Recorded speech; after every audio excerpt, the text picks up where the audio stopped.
It's NJAC playoff season in Glassboro, and after a dominant fall sports season last year that yielded 5 championships, the Profs will look to add more hardware to the mantle in 2023. Field hockey's postseason run will begin on Wednesday in the conference semifinals, while both the men's and women's soccer teams will open up their respective conference tournaments with first-round byes this week. Both cross-country teams ran at the NJAC championships over the weekend as they attempted to follow up their impressive performances from last year. And we even get a peek into some winter sports as the start of the swimming season got underway as well. Profs Huddle starts now.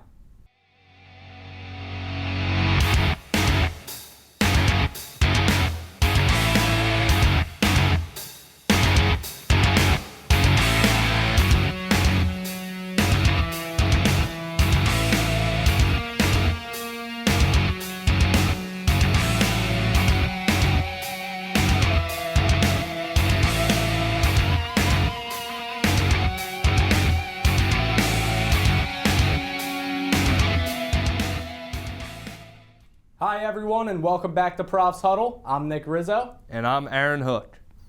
The Rowan field hockey team celebrated their senior night last Friday in the borough as they hosted Conference foe Montclair State. The team honored 5 members who will be moving on this spring, all of whom were contributors to last season's team that went 21-1 and reached the national semifinal. As for this one, the Profs came in ranked 21st in the nation with a 7-6 overall record, and it was sophomore Tess Herman who got the scoring started on senior night, her first goal of the year, making it 1-0 late in the first. Skip ahead to the second. Julia Caviccio slices her way into the shooting circle and fires her signature backhand from 10 yards out, extending the Profs lead to 2-0. The goal marked the first time this season she had scored in back-to-back contests. Not wanting to be left out of the scoring, Vanessa DiDonato took the ball from midfield right at the start of the second half, beat the Red Hawk defense, and buried it to make it 3-0. The shutout would end, however, as in the 47th minute, Montclair's Gab Maisto managed to sneak this one by Mariah Giuliano in goal to cut the Profs' lead to 2. The comeback attempt would be halted right there as off a corner attempt, DiDonato scores a rebound for her team-leading 12th goal of the season, her second of the night, to push the lead back to 3. The final goal of the night would come off this putback by sophomore Amber Powell. It's her 4th goal of the year. With the win, Rowan captured their 3rd straight regular season conference title, taking down the Red Hawks 5-1. This weekend, daylight savings time will turn back the clocks and bless us with an extra hour of sleep. Now let's turn back the clock just a bit and take a look into what former field hockey star has been doing in her post-playing days. Christina Castanola is one of the greatest field hockey players Rowan University has ever seen, so when she graduated this past spring, there was no doubt she would stay in the sport. She found her next step through coaching.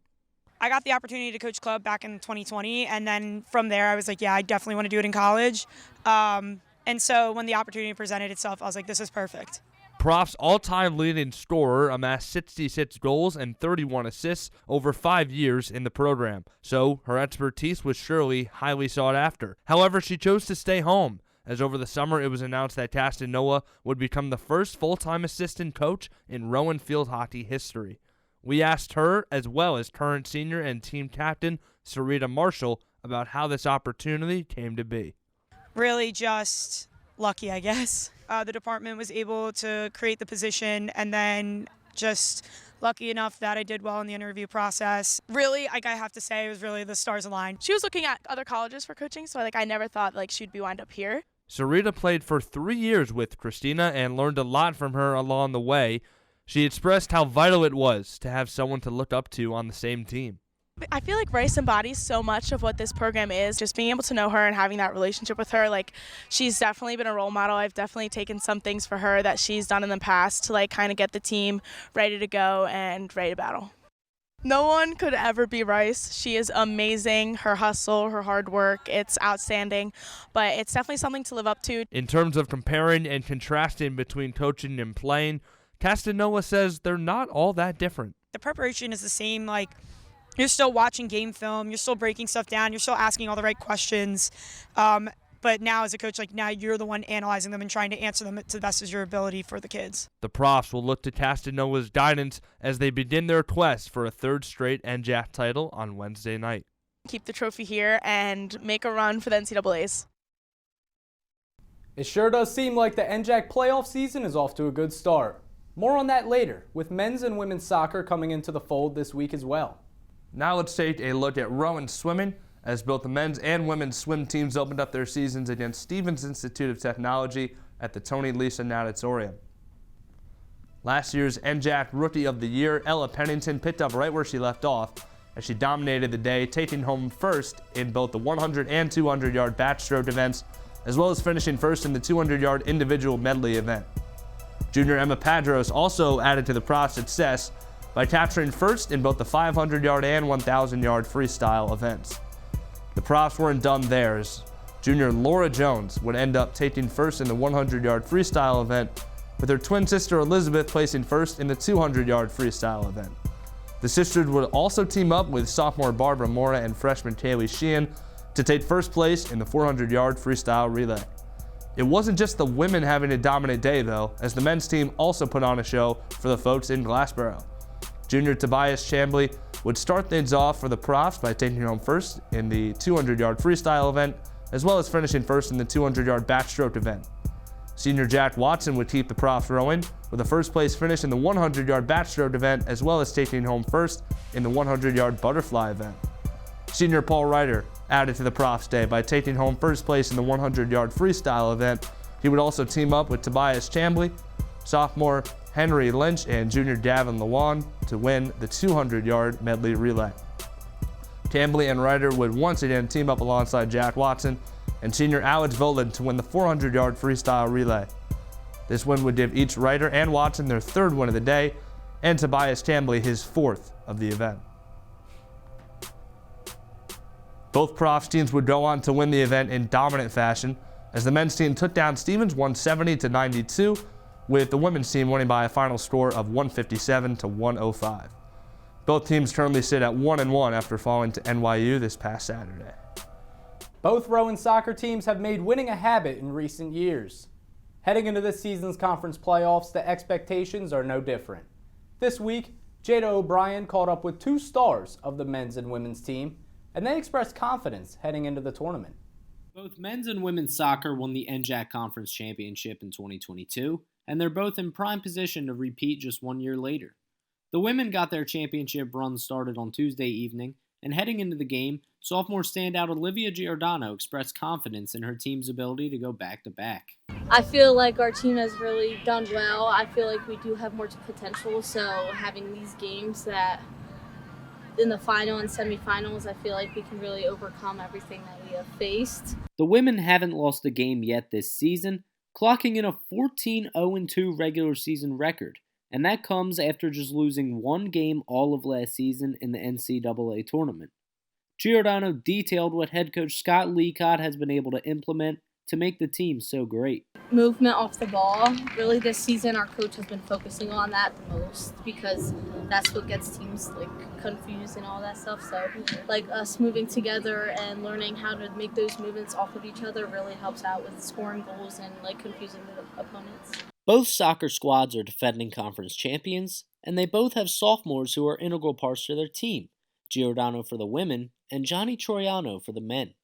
Troiano played a key role last season as well, and he believes the team's experience in big moments will benefit them this time around. It'll definitely help us because last year we went to penalties and we won the championship. So penalties are scary, but we've done it. We've been through it. And then we won the championship. So they've put in the work during the regular season, and now both teams are eager to put that on full display in the playoffs, with the hopes of bringing home back-to-back conference championships to Glassboro.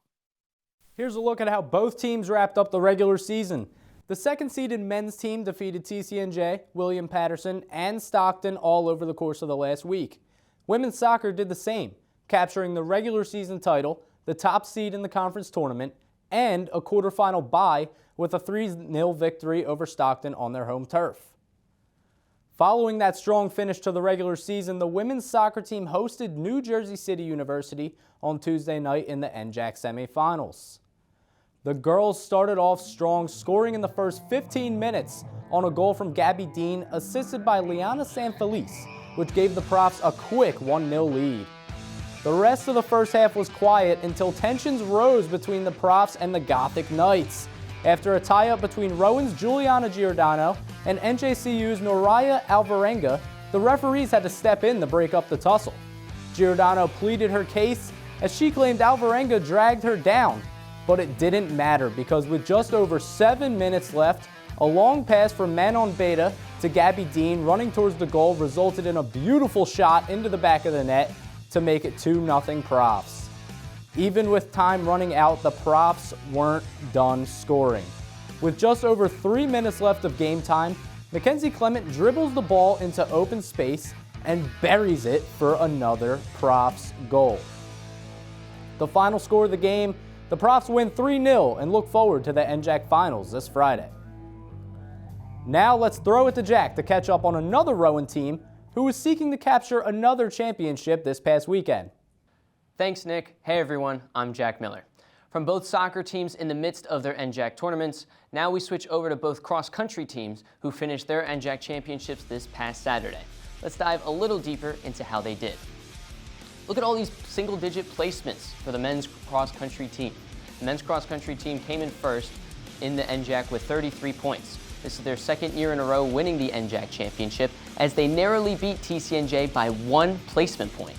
4 out of the 5 runners had a top 10 finish with the shortest time coming from Scott Hubbard, who finished the 8K in 26 minutes and 6 seconds. Everyone else completed the race in under 27 minutes, just like Hubbard. The women's team also had a couple top 10 performances, but it wasn't enough as they came up short to TCNJ and Stockton with 60 total placement points, giving them a 3rd place result in the NJAC championship. Mia Guerra and Ann Sass had sub-24-minute performances, but their teammates couldn't back them up. Because of that, TCNJ came away with their 2nd straight NJAC title victory. Now both teams look forward towards the NCAA Metro Regional on Saturday, November 11th at nearby Dream Park in Logan Township. Looking at all of Rowan's upcoming sports schedule, men's soccer will face the Kane Cougars tonight at home in their first game of the NJAC tournament after being granted a bye in the first round. The field hockey team does the same as they have their first NJAC tournament game against the Stockton Ospreys tonight at Coach Richard Wacker Stadium at 7. The women's soccer team are in the NJAC championship game once again as they will take on the number 15th ranked TCNJ Lions this Friday at home, who they already beat on the road earlier this year. The season opener for both the men's and women's basketball teams start next week, where new women's basketball head coach Kate Pearson takes on the team she used to play for back when she was in college, the Scranton University Royals, next Wednesday. While the men will travel up to Rochester next Friday for the Chuck Wrestler tournament, as they will go up against the Maryville College, who they lost to by 3 last season in their first ever meeting. Both swim teams will also have another swim meet next Saturday at Salisbury at 1 o'clock. Nick, back over to you. Thanks, Jack. Be on the lookout for Rowan's Midnight Madness, which will be celebrating the start of men's and women's basketball season. On November 2nd from 7:30 to 11:30 p.m. at SB Gym, Rowan Athletics and Rowan After Hours are happy to host Rowan's Midnight Madness, which will feature special performances from both the men's and women's basketball teams, along with raffles, prizes, and a 360 photo booth. Make sure you get there early, as the first 150 students who show a Rowan ID will receive a free Midnight Madness t-shirt. Don't miss out on this late night of fun supporting our basketball programs. Well, that'll do it for this edition of Profs Huddle. It's one of the most important weeks of the fall sports season, so we hope you've enjoyed getting caught up with how some teams are faring in their NJAC championship runs. Good luck to all of our teams competing this week and over the weekend. We hope to be talking about some eventual NJAC champions on our next episode. Until next time, go Profs.